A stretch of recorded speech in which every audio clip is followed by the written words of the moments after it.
Okay, Cap, I followed your advice on recent videos and have made some inroads with Chase and other lenders to score some nice bonuses and build my credit portfolio. I even opened that credit builder loan thing you mentioned in an older video, which did boost my score. It's been a few years, I've got a great credit score, and am ready to make my first home purchase.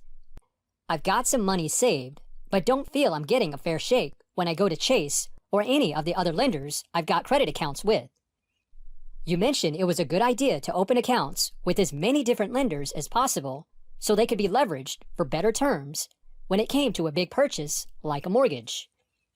So why am I not getting the best rates for a mortgage when I've established myself as a responsible, loyal customer with many of these lenders? It feels like there's a glass ceiling to prevent young consumers like myself from getting too far ahead too soon in their credit journey. It's not just about the credit score. Especially now in the early 2020 decade, with an economic recession which has made getting approved for any type of credit product much harder than prior years. For millennials and Gen Z, it will be more difficult to establish credit and home ownership compared to older generations. For your situation, you're simply knocking on the wrong doors. Keep trying other lenders. But I've worked a really long time to get all these credit cards, a car loan, and even have my paychecks direct deposited into my checking account, all of which are with Chase. I opened several other credit cards with other lenders too. This didn't happen overnight. It took a few years to get here. I can't just start all over and wait another couple years with another lender. You shouldn't have to, so let your existing history speak for itself. Huh? What do you mean? Let your existing lender know of your intentions to move your accounts elsewhere if they can't provide more competitive terms. Present your case with consistent activity and payments across all credit accounts and be able to show increasing cash balances in your checking account over time. Mention there's another lender who's offering better terms and you're considering moving all existing accounts to that lender. It's a little more difficult nowadays in 2020 with pandemic protocols in place, but try to make a visit to your local branch and ask to speak with a banker or branch manager. There's usually an experienced banker that is assigned to every branch, so you may want to call ahead to ask if they'll be in the day of your visit. These bankers are commonly called relationship managers. Back when I worked in banking, it was a requirement to do everything possible to persuade the customer from switching banks. Okay, so it sounds like I just have to ask. But what if this doesn't work? Did I just waste a few years of building a relationship? Don't think of it as a wasted relationship. Think of it more as a stepping stone to something better. If your existing bank isn't changing their terms, then you'll have to try another bank or credit union. Smaller financial institutions are usually more amendable with their terms, especially if you can show a track record of responsible credit activity and consistent positive cash flow. Provide your bank statements along with credit account statements to the smaller financial institution you're considering. You'll likely find one that is willing to work to get your business. That sounds like a lot of work and awkward conversation. It's like I'm saying to this new lender, can you do better than my current lender? That's it exactly. Short and concise. The extra work of providing documentation like bank statements and credit statements is as easy as saving each as a PDF and forwarding to the new lender. It's not as labor intensive as you think, and the conversation is much more common than you realize. Yeah, but still, every time I do this, I'm putting my information out there. I don't feel comfortable doing this. Data breaches are common, even with big data companies that you expect to be more protective. Thankfully, there are a few tools which allow you to keep tabs on your information to ensure it's protected. I have a video that goes over a few tools and what steps you can take to maintain control over your credit history and prevent identity theft. Once you've got your credit security dialed in, it's a much safer experience because identity thieves don't want to mess with someone with credit freezes, fraud alerts, or sees that a false credit application they submitted was rescinded by the actual applicant whose information the thief was trying to exploit. Meh, I still don't know about just handing over my financials to someone I just met like that. You certainly don't have to, but if you're pursuing a better rate, it's likely necessary. Let me ask you, have you tried getting pre-qualified on a site like LendingTree or Rocket Mortgage? Oh, not yet. I was going to at some point. Why do you ask? Because you're doing the same thing, except on a more automated and mass scale.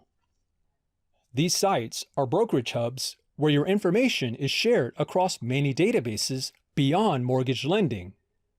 Brokerage sites package up your data and often sell it to different consumer data agencies where it gets analyzed and packaged again, and the process repeats across different agencies as your information is tossed and resold among them. Once you put it out there, you can't take it back. In fact, don't input your real email or phone number because you will be bombarded with phone calls and emails immediately upon hitting the submit button when you input your information. I'm not saying you shouldn't use these sites because they can help, but like all things related to the financial system in the US, they're not perfect. By visiting a smaller financial institution in your area, you're more than just a packaged bundle of data, especially if you can talk with an experienced banker with the right connections. I never thought of it that way. Maybe I will visit some branches in my area. Should I bring anything else? You could provide your existing credit history from annualcreditreport.com, which won't provide a credit score, but will show the lender your existing balance history across all credit accounts, along with any derogatory marks to support your bank statements and credit account statements. If you really want to go full-on Boy Scout approach, prepare some charts or graphs for your credit accounts and for your cash accounts. You want to show a pattern of low reported balances and timely payments on the credit graphs. Then you want to have an increasing trend showing on the cash side. It doesn't matter which lender has all or some of your accounts at this point, because you're showing two important things every lender wants to see: responsibility on the credit side and growth on the cash side. Guess I'll have to brush up on my spreadsheet skills. I know this is worth looking into if it can get me a better rate on a mortgage. But what about credit cards? If I apply to a lender and get initially denied, is it worth it to switch everything over to the new lender? I prefer spreadsheets myself, but many young consumers stick with their favorite budget apps like Mint or You Need a Budget. The APIs from these apps can see your existing balances across all credit and cash accounts once you provide your login information. It can be a good way to see everything that's going on in one place, which makes it incredibly convenient for those consumers with many credit accounts and cash accounts across different lenders. But I've stopped using these services because consumers have no control over the amount of data these APIs can share with each other. So there's a drawback for having a convenient snapshot of your finances appear in a budget app. Getting back to your question about whether it's worth it to switch everything over for credit cards will be determined by how much you value credit card rewards and developing a relationship with a new lender. Some lenders have great reward programs that offer lots of possibilities and even have credit bloggers and travel hackers devoted to them. Every major lender in the US has their own rewards program. I can't get into each here, but we'll have a video going over them in the future. It will depend on what you value most. If you're trying to get the best mortgage rate for now, that's definitely a higher priority over credit rewards, unless you're in the rare situation where you can make money from reselling, manufactured spending, or get reimbursed for large expenses. Because these three scenarios occur so rarely, I won't go over them here. Instead, I'll reiterate two important topics I touched on earlier: credit responsibility and cash growth. In the end, it doesn't matter which lender gets your six-figure salary direct deposited. It doesn't matter if you have a Rolodex of credit cards from the same lender. What matters most is showing growth in cash over time with continuous months of positive cash flow. Another big consideration is being able to demonstrate consistent, responsible credit activity and timely payments across many credit accounts. Those graphs I mentioned earlier alleviate a lot of risk from the lender's perspective and allow them to see you as a profitable customer to which they're willing to extend better terms like better mortgage rates or approval on more exclusive credit cards. Sounds like I just have to stay the course by being responsible with credit and save money, which is the same thing you hear on every other personal finance site.